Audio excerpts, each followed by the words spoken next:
ان کو بھی ایک خاص وظیفہ عطا کیا، اپنی بیٹی کو کبھی خاص وظیفہ عطا کیا، تو بات میری بیٹی یہ پڑھا کرو، یا حی یا قیوم برحمتک استغیث، اے ہمیشہ سے زندہ اور ہمیشہ سے قائم، میں تیری رحمت کو لپٹ کے فریاد کرتی ہوں، اصلح لی شانی کلہ، میرے تمام احوال کو درست فرما دے، ولا تکلنی الی نفسی طرفۃ عین، چشم زنن کے اندر میری ذات کو میرے حوالے نہ کر۔ میرے غوث پاک فرماتے ہیں ولا الی والد ولا ولد، نہ مجھے میری ذات کے حوالے کر، نہ میرے والد کے حوالے کر، نہ میرے بیٹے کے حوالے کر۔ کیا ہے والد کیا ہے اور ولد کیا ہے؟ مخلوق ہے نا۔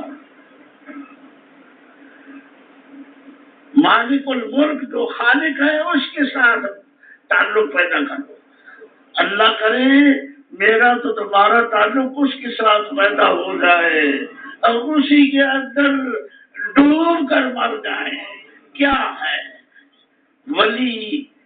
ولیوں کی قسمیں ہیں، ایک ولی وہ ہیں جنہوں نے یہ طلب کیا ہے اور ان کو مل بھی گیا ہے کہ اے اللہ اپنی محبت نے مجھے مار دے، پھر زندہ کر، پھر مار، پھر زندہ کر، پھر مار، پھر زندہ کر، اسی طرح قیامت برپا ہو جائے اور آخرت میں محبوب کو تو نعمتیں تحفے دے اور مجھے صرف یہ دے کہ میں مر جاؤں پھر زندہ ہو جاؤں، پھر مر جاؤں پھر زندہ ہو جاؤں، پھر مر جاؤں۔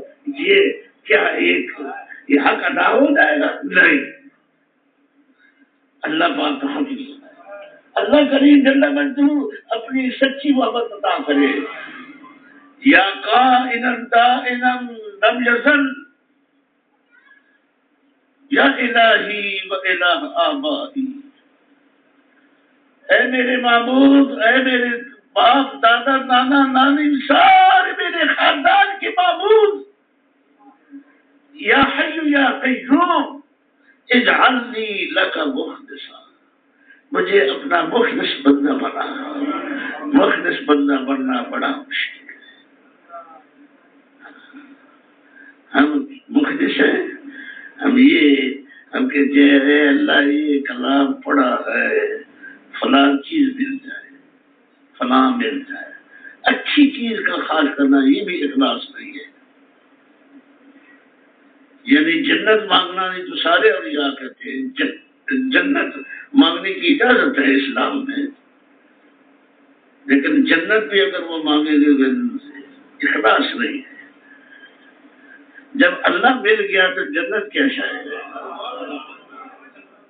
ہاں جی، اجعلنی لک مخلصا، اے اللہ مجھے اپنا مخلص بنا۔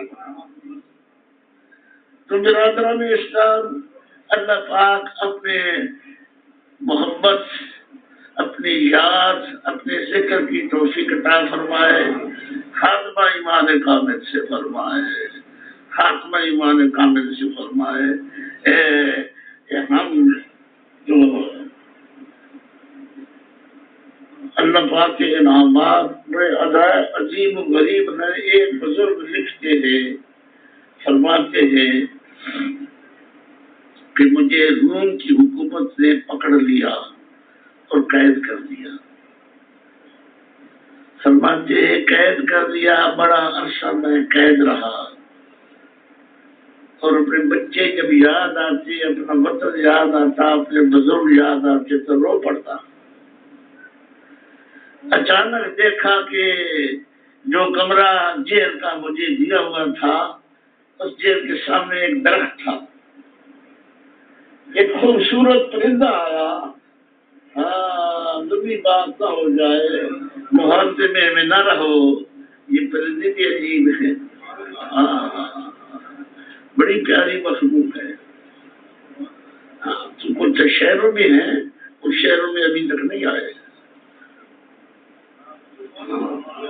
ہاں جی، اور غلط فہمی میں نہ رہو کہ وطد، اوتاد، نجیب، نقیب اور مدنا اکثر پرندوں کی صورت اختیار کرتے ہیں، خوبصورت پرندے کی شکل بنا دیتے ہیں اور دور دراز چلے جاتے ہیں۔ ہاں یہ دیکھو، وہ فرماتے ہیں کہ وہ پرندہ آیا بڑا خوبصورت اور شاخ پر بیٹھ کر اللہ کی تعریف شروع کر دی فصیح عربی میں۔ یہ بھی عرب تھے، کہتے ہیں میں نے دعا حفظ کر لی، مجھے اتنی پسند آئی کہ ایسی کوئی چیز مجھے پیاری نہ لگی جتنی دعا مجھے پیاری لگی۔ دعا میں نے حفظ کر لی اور 3 دن میں دعا پڑھتا رہا شوق سے۔ ایک روز تیسرے دن جب میں نے یہ دعا پڑھنی شروع کی تو مجھ پر نیند کا غلبہ ہوا، دعا پڑھتے پڑھتے سو گیا۔ جب آنکھ کھلی تو دیکھا کہ اپنے گاؤں میں اپنے گھر کے چھت پر پڑا ہوا ہوں۔ رب کی شانیں دیکھو، ایسی بھی مقرر ہیں جو ادھر ادھر لے جاتی ہے۔ اور اسی کے ساتھ میں بھول نہ جاؤں، جتنے بھی ڈوبتے ہیں یا جلتے ہیں ان کی مدلات جنازہ پڑھتے ہیں، جتنے بھی جل کے مرتے ہیں یا ڈوب کے مرتے ہیں ان کا جنازہ ابدال پڑھتے ہیں اور خضر علیہ السلام ساتھ ہوتے ہیں۔ اللہ کی شانیں دیکھو، فرماتے ہیں دور میری آنکھ کھلی تو میں دیکھا کہ میں اپنے گھر کے چھت پر ہوں، ادھر ادھر دیکھی تو تھوڑا سا میں بھی گھبرایا، جو خوشی بھی محسوس ہوئی۔ یہ خوشی ہوئی جب میں نیچے اترا تو میرے گھر والوں نے، بچوں نے مجھے دیکھا تو گھبرا گئے، ظاہر ہے کہ اچانک اس طرح آدمی، اور اس کے بعد بہت مانوس ہوئے۔ پھر میں فرماتے ہیں اسی سال اللہ پاک نے مجھے حج نصیب کیا، اور حج کے راز تو میں یہ کیا بتاؤں، بتا چکا ہوں۔ میں حیران ہوتا ہوں اس ولی کامل پر جن کا میں خادم رہا کہ آپ ہر ماہ کا پہلا دن، دوسرا دن، تیسرا دن لازماً مکہ شریف جاتے تھے، اور آخری حج بھی فرمایا، جبکہ 88 سال عمر ہے، حج پر فرض نہیں تھا، ساری زندگی حج کرتے رہے۔ لیکن یہ کیوں جاتے ہیں؟ اس لیے کہ یقین کر لو کہ اولیاء کاملین موجود ہوتے ہیں، ایک دوسرے سے ملتے ہیں، اور زیادہ تر خضر علیہ السلام اور سرکار مدینہ علیہ السلام بھی کبھی کبھی تشریف لے جاتے ہیں۔ یہ سب سے بڑا کمال ہے۔ چنانچہ وہ کہتے مجھے حج نصیب ہوا جس وقت میں مکہ شریف میں داخل ہوا، طواف شروع کیا تو وہی دعا شوق سے پڑھنی شروع کر دی۔ اللہ کی تعریف ہے، اور اس دعا کا کچھ حصہ جو ہے وہ حدیث صحیح سے ثابت ہے، طبرانی میں موجود ہے۔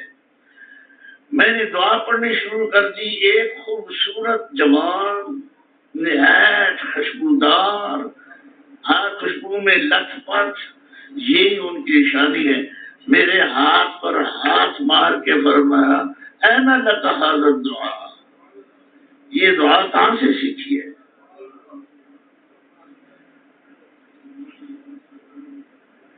وہ فرماتے جی، فرمایا کہ دعا کہاں سے سیکھی ہے؟ عرض کی حضور میں کیا عرض کروں، آپ کون؟ اب نے فرمایا میں خضر علیہ السلام ہوں۔ کیونکہ وہ بھی اندر سے پاک جو تھا نا، وہ دکھی آدمی ہر کسی کو نہیں ملتے، مذاق نہ سمجھے۔ ہاں جی، میں خضر علیہ السلام ہوں۔